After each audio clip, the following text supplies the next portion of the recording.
La précédente vidéo, nous avons évoqué le guidage en rotation par contact direct. Ce type de guidage a pour fonction de réaliser une liaison pivot avec comme caractéristique technique que en fait, ce type de guidage est peu précis, mais présente l'avantage d'un coût très faible et que l'utilisation est limitée à des vitesses de rotation faibles, mais également des efforts faibles.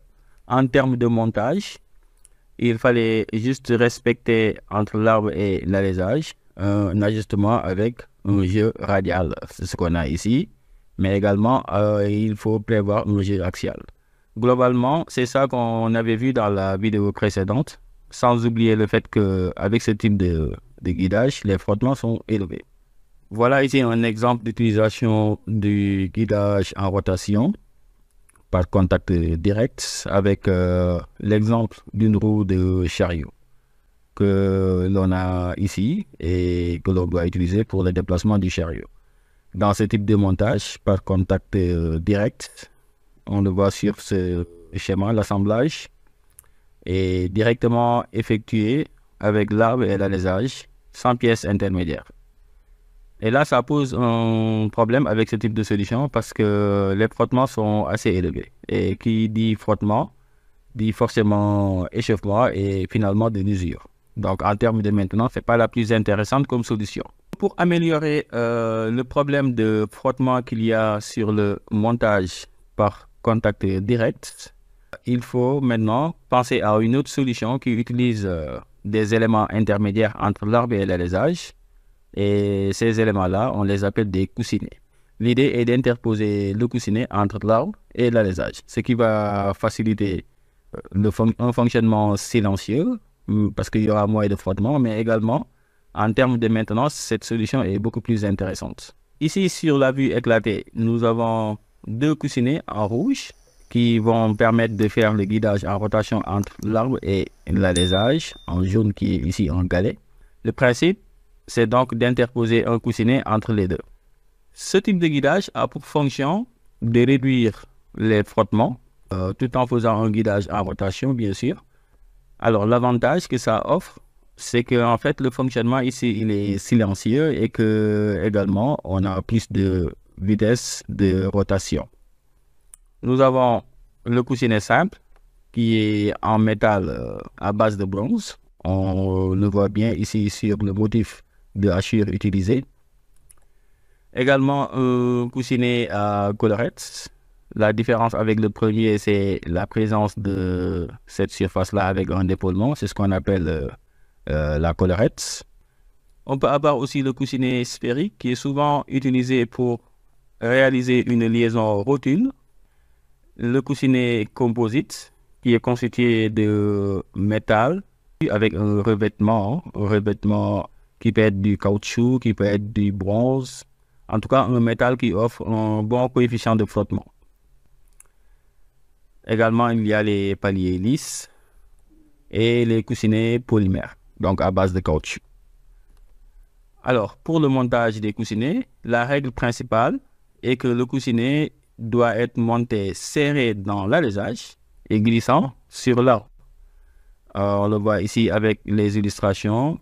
Là, on a un coussinet simple ou bien un coussinet cylindrique, qui est une bague en bronze en fait, qui est monté glissant, donc avec jeu sur son arbre, sur cette surface cylindrique-là, mais également monté serré sur l'alésage à ce niveau. C'est la même chose en ce qui concerne le coussinet à collerette. Remarque, lorsque l'effort à transmettre n'est pas purement radial, il est conseillé d'utiliser un coussinet à collerette.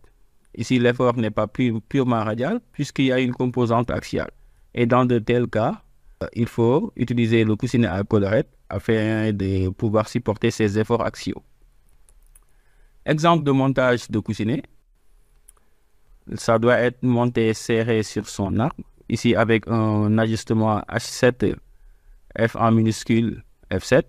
Ce type d'ajustement permet d'avoir du jeu, donc possibilité de mouvement entre l'arbre et le coussinet. Et maintenant, entre le coussinet et son alésage, ici, l'ajustement il doit être serré. H7P6, c'est un ajustement à la presse. Donc, c'est très serré à ce niveau. Voilà pour le montage des coussinets. C'est un système qui, en fait, permet de tendre les courroies dans un système polycourroie au niveau du brin mou à travers cet ensemble que l'on a ici, qu'on appelle un galet enrouleur.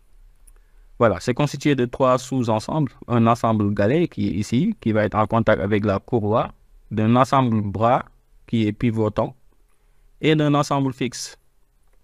Nous avons la vue éclatée du système.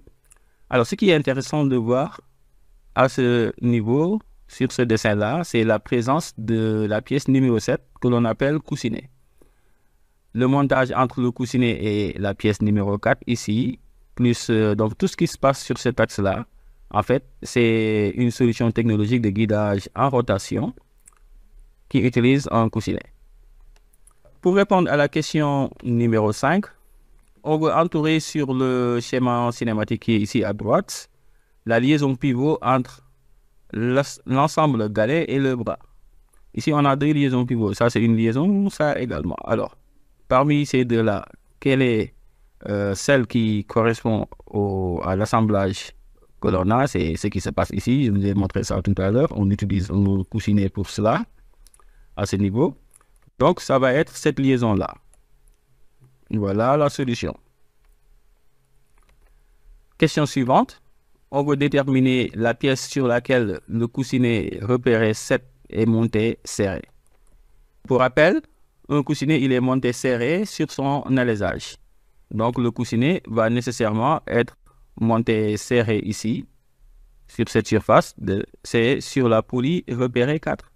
Ici, contact 7 et 4, ça va être un contact avec un ajustement serré.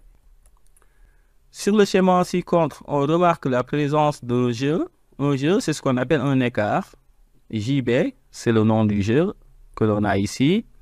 Entre la rondelle plate, celle-là, repérée 11, et le coussinet repéré 7. On va expliquer maintenant la fonction de ce jeu-là, ça sert à quoi?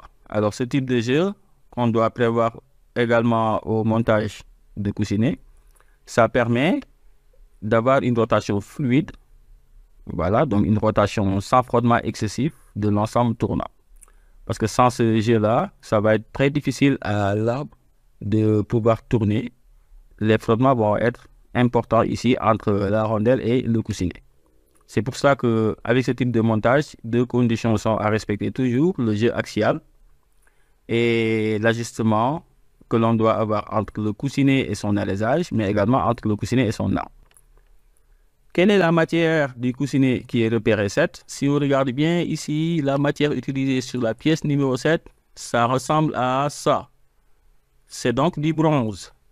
Le bronze, je rappelle que c'est un alliage à base de cuivre et d'étain. Donc Cu pour le cuivre en grande quantité et un faible pourcentage en étain SN pour le coussinet. Là, c'est la fin de ce cours sur le guidage en rotation par coussinet. Et maintenant, ce qu'il faut retenir dans ce cours-là, ce sont les éléments qu'on a sur cette carte mentale que je vous invite à imprimer et à garder parce que ça permet d'avoir le résumé de l'ensemble de la leçon et ça permettra également de mémoriser cela beaucoup plus facilement. Là, on rappelle juste la fonction d'un guidage en rotation par coussinet, c'est de guider en rotation tout en réduisant les frottements. Donc, c'est l'objectif principal des coussinets. Ici, vous avez le schéma de montage de coussinets. Les types de coussinets, on n'en a cité que 3. La liste n'est pas exhaustive. Coussinet simple ou bien cylindrique, coussinet à collerette, un coussinet ici pour qu'on appelle les rotules. C'est pour réaliser principalement une liaison rotule.